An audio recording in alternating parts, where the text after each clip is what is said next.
Okay friends, how to round numbers in Google Sheets. There are three ways. The first way is to use a formula. Write equal and then round. Then choose value, then comma, and write number of places. For example 2, close bracket, enter, and we have number with 2 places.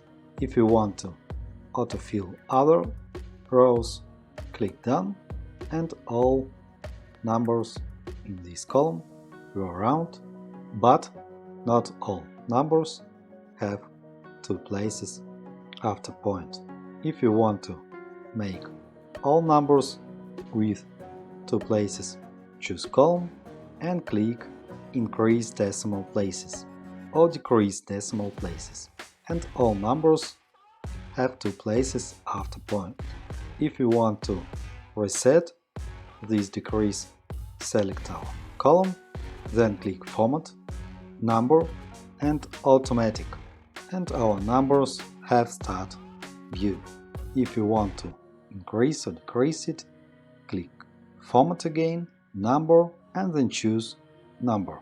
And we have numbers 2 places after point. If you want to change places, click Format, Number, and then Custom Number Format. Here add, for example, 3rd place, then Apply, and we have numbers with 3 places after point. Thanks for the watching, good luck and goodbye.